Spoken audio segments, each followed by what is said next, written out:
All right, I'm 365 days of horsemanship, day 69. Today's my last day before I go on holiday.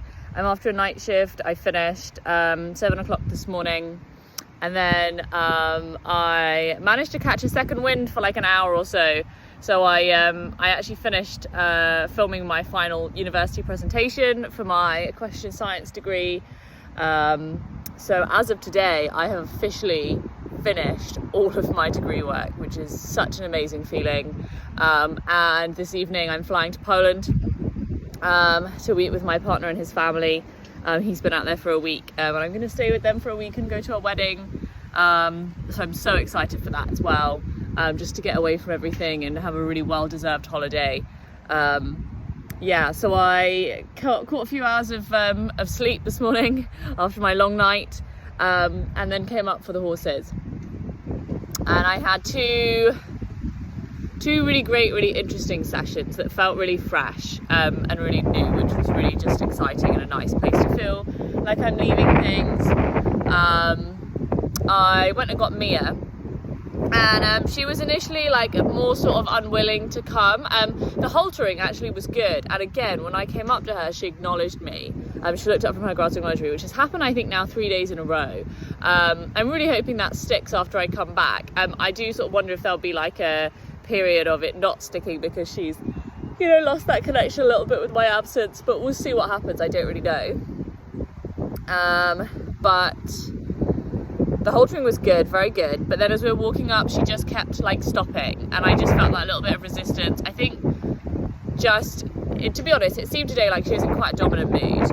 And then she was looking towards the outside, and I thought, okay, yeah, let's go for a walk. Why not? We've been in the arena a lot. We haven't been for a walk for a while.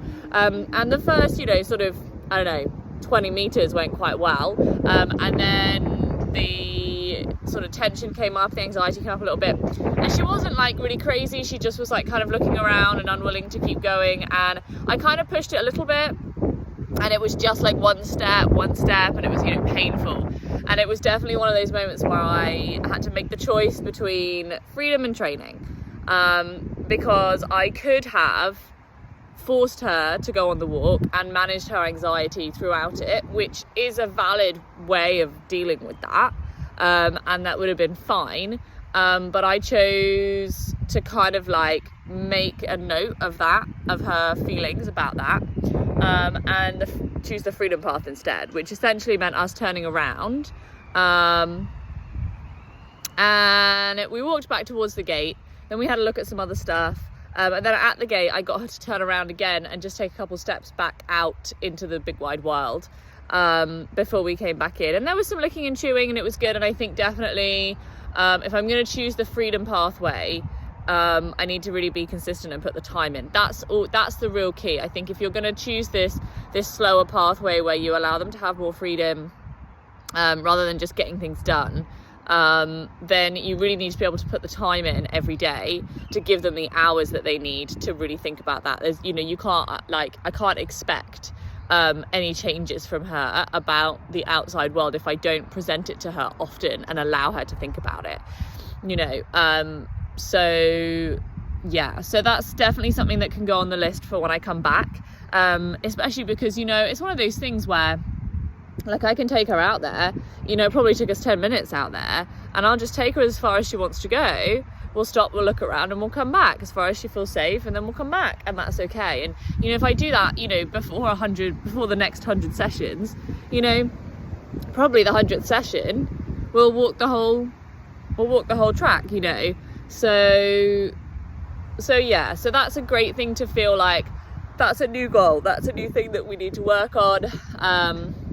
And yeah, excited for that journey as well. And then I took her in the arena. She kind of was like a bit sticky on the line, so I took the line and the halter off. And then we started working at a bit of liberty, and it was kind of going okay for the first few minutes.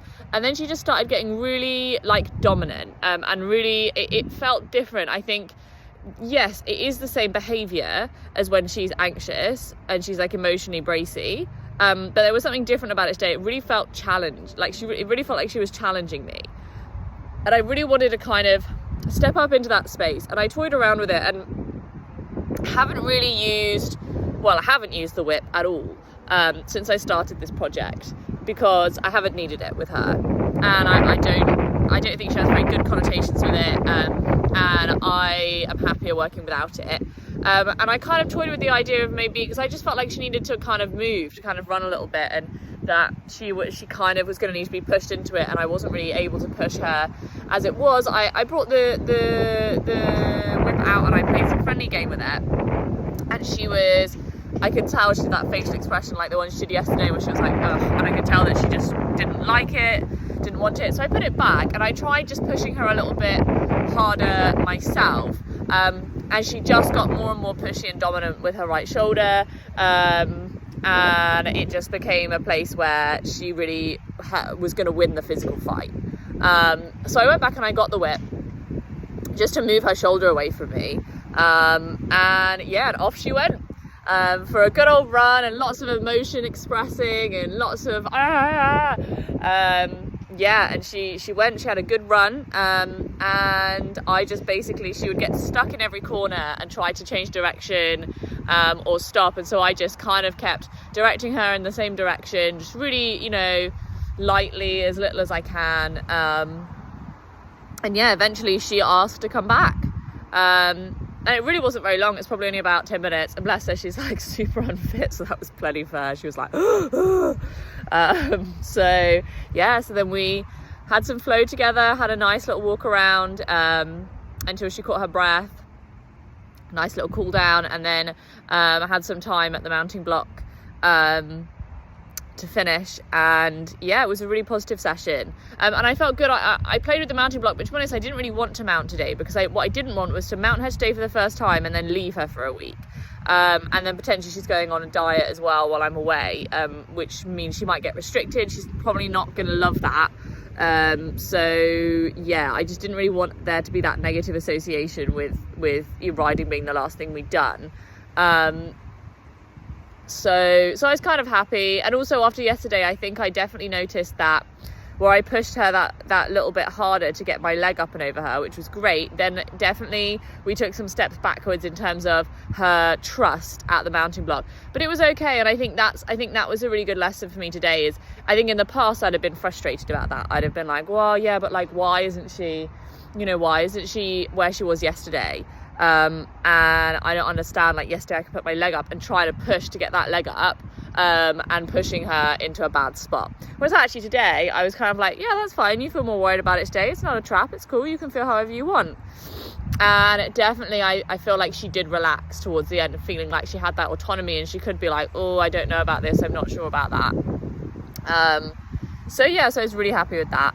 And then Lawrence was having a nap, a standing nap with his herd, and one of the other horses had literally just laid down, and I was hoping that Lawrence might lay down as well, but so I really wanted to I kept my distance initially, which is unusual for me. Normally I'd go right up to him to be by his shoulder, but actually I decided to try something different today, and I just really wanted to work on being a good member of the herd, and kind of looking around and checking the environment so everyone can sleep.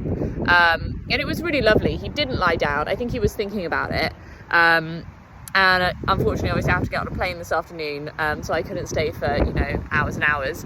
But it was really nice. It was really, really nice to have that lovely rest. And I really felt like part of the herd, and I really felt like, I do feel like I'm starting to be able to read the horses better, more confidently. I can understand sometimes more what they're saying from their body language and how they're feeling, which is really amazing.